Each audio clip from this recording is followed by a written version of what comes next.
Audio Jungle. तारीख थी 13 अगस्त 1972। रावलपिंडी की वो रात जब आसमान फट पड़ा था, बिजलियां चमक रही थी, हवा जमीन को चीर रही थी और बारिश की हर बूंदे जैसे मौत का पैगाम ला रही थी। लेकिन इस तूफान के बीच भी एक जगह शांति नहीं थी, बल्कि साजिश का शोर था।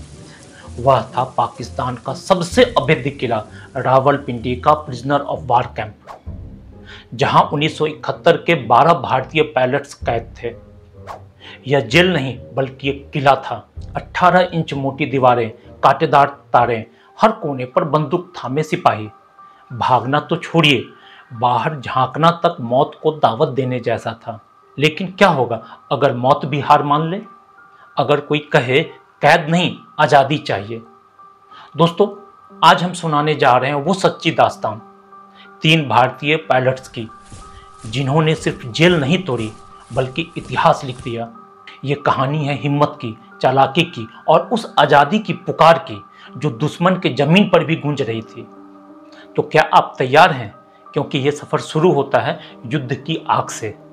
दिसंबर 1971, भारत और पाकिस्तान के बीच जंग अपने चरम पर थी। आसमान में मौत नाच रही थी और जमीन पर हर गोली की आवाज़ वतन के नाम के कसम थी। भारतीय वायुसेना के जाबाज पायलट्स दुश्मन के ठिकानों को एक एक कर नेस्तनाबूद कर रहे थे। इसी जंग के बीच एक मिशन पर निकले flight lieutenant Dilip Parulkar Adampur airbase से अपने सुखोई 7 जेट में उड़े।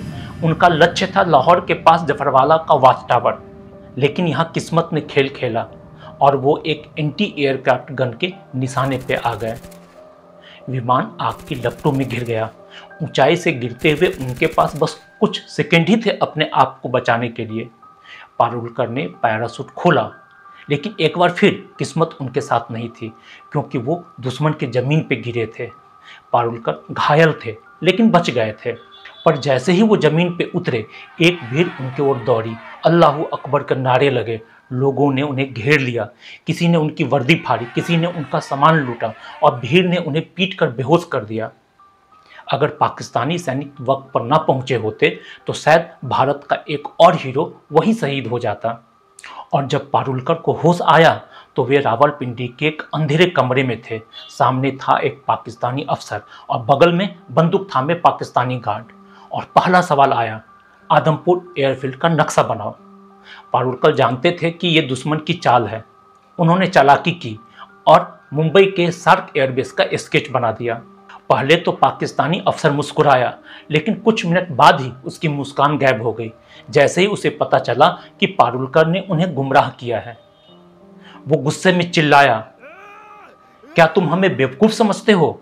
और फिर सजा सुनाई, आज की रात कोने में खड़े रहोगे, ना खाना ना पानी। पारुलकर के पैर कांप रहे थे। दर्द असहनीय था, पर हिम्मत नहीं टूटी। रात के सन्नाटे में उन्होंने मन ही मन कसम खाई, अगर जिंदा रहा तो इस जेल से भाग के रहूंगा। रावलपिंडी की उस जेल से जहां सूर्य की रोशनी भी कैद थी, जहां कैद थे 12 भारतीय पायलट्स। एक एक को अलग अलग कोठरी में रखा गया था।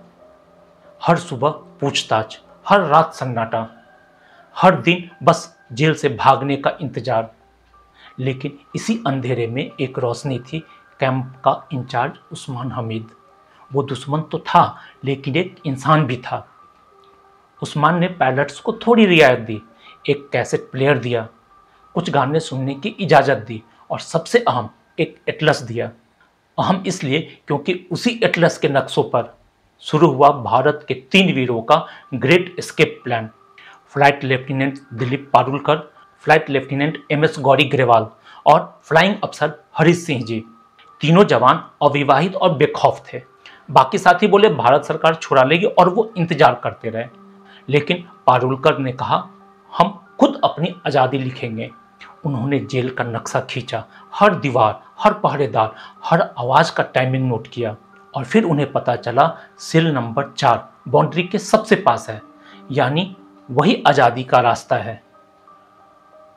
लेकिन सवाल था, उस सेल में जाएं कैसे?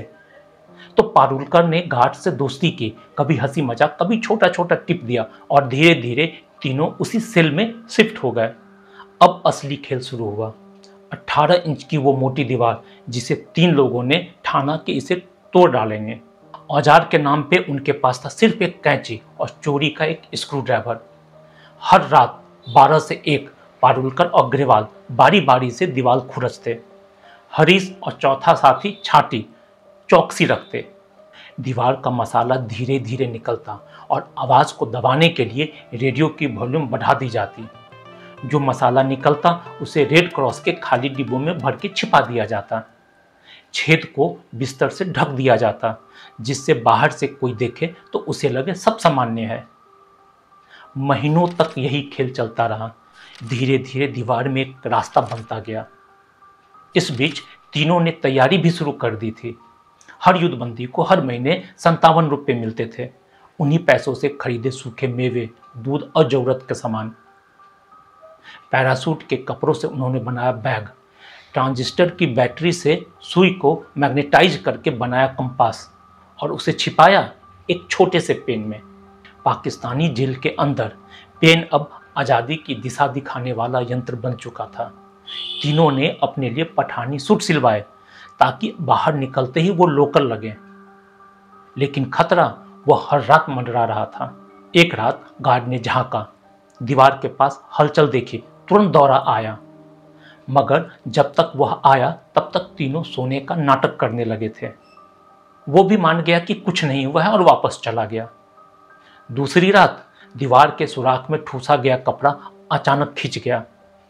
पारुलकर के तो दिल की धड़कन रुक गई। सोचा सब खत्म, लेकिन सामने देखा तो कपड़ा किसी सिपाही ने नहीं बल्कि एक बिल्ली ने खींचा था।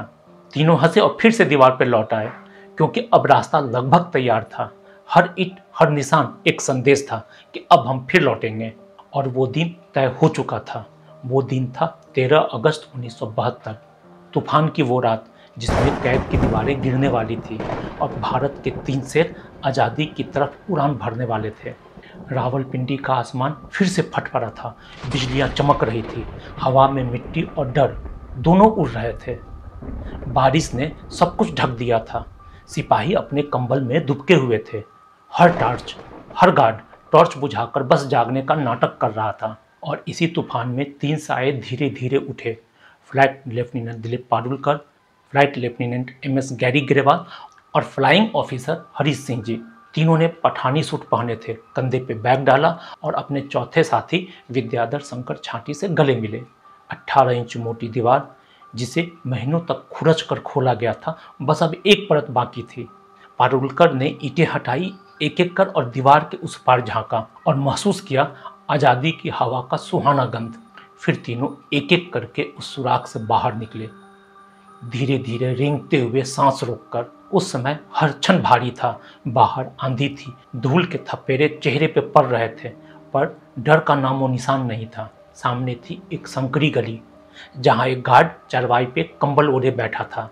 एक पल सबकी सांसें रुक गई। क्या वो देख लेगा? क्या सब खत्म हो जाएगा? लेकिन बारिश ने कदमों की आवाज़ दबा दी। तीनों चुपचाप गुजर गए। गार्ड हिला भी नहीं। वही बारिश अब जैसे उन्हें आशीर्वाद दे रही थी। तीनों भागते हुए आगे बढ़े, मिट्टी पानी अंधेरे में रास्ता खोजते हुए। सुबह तक वो पेशावर पहुंच गए। बस स्टैंड तक पहुंचने में वो धूल थकान से चूर हो चुके थे, लेकिन हौसला अब भी जिंदा था। पेशावर से बस में बैठे, छत पर बारिश में भीगते हुए, हर गुजरता मोड़, हर गुजरता मील उन्हें अपने वतन के और करीब ला रहा था। पर किस्मत वो अब भी साथ देने को तैयार नहीं थी। लंडी कोतल में उन्होंने गलती कर दी। पुराने नक्शे पे लिखा नाम लंडी खाना पूछ लिया। ये वो स्टेशन था जो 1932 से ही बंद था। लोगों को शक हुआ। एक क्लर्क ने पकड़ लिया और तीनों फिर से घिर गए। फिर से भीड़ जुटी, सवाल उड़े, आवाज़ें तेज हुई। लेकिन पारुलकर ने दिमाग ठंडा रखा और उन्होंने कहा, हम पाकिस्तानी एयरफोर्स के अफसर हैं, उस्मान हमीद से बात कराइए। फ़ोन गया और उधर से उस्मान हमीद की आवाज़ आई। उस्मान हमीद ने कहा, इन्हें कोई नुकसान मत पहुंचाना, ये हमारे हैं। तीनों की जान तो बच गई, लेकिन वे आज़ादी से फिर दूर हो गए। उन्हें दोबारा रावलपिंडी लाया गया। 30 दिनों की सॉलिटरी कन्फाइनमेंट, अंधेरा, सन्नाटा, लेकिन उन्होंने सिर ऊंचा रखा क्योंकि वो जानते थे उन्होंने वो किया है जो कोई सोच भी नहीं सकता था। उन्होंने पाकिस्तान की सबसे सुरक्षित जेल तोड़ी थी और साबित कर दिया था अगर हिम्मत हो तो दीवारें भी झुक जाती हैं। और अब वक्त था उस जीत का जिसका इंतजार पूरे भारत को था। कुछ ही महीनों बाद भारत और पाकिस्तान के बीच बातचीत शुरू हुई युद्ध बंदियों की अदला बदली को लेकर।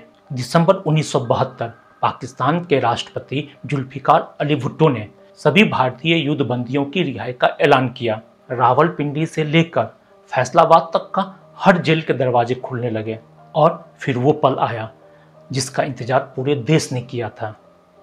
बाघा बॉर्डर पर हजारों लोग हाथ में तिरंगे लिए इंतजार कर रहे थे।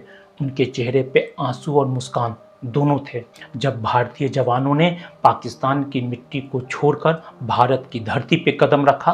भारत माता की जय से जमीन तक कांप उठी। भारत ने अपने बेटों को वापस पा लिया था। ये कहानी थी 3 भारतीय पायलट्स की जिन्होंने पाकिस्तान की जेल तोड़ी और इतिहास में हिम्मत का एक नया अध्याय लिखा। अगर आज भी कोई कहे कि इंसान क्या बदल सकता है तो ये कहानी याद रखिएगा, क्योंकि हिम्मत से बढ़कर कोई हथियार नहीं होता। दोस्तों, अगर आपको हमारे इन वीर जवानों की ये दास्तान दिल को छू गई हो तो इस वीडियो को शेयर कीजिएगा। अगर आप मेरे चैनल पर नए हैं तो मेरे चैनल को सब्सक्राइब कीजिएगा ताकि हर भारतीय जान सके कि आज़ादी की असली कीमत क्या होती है। मैं दीपक मिलूंगा फिर आपसे एक नई कहानी के साथ। तब तक जय हिंद, जय भारत।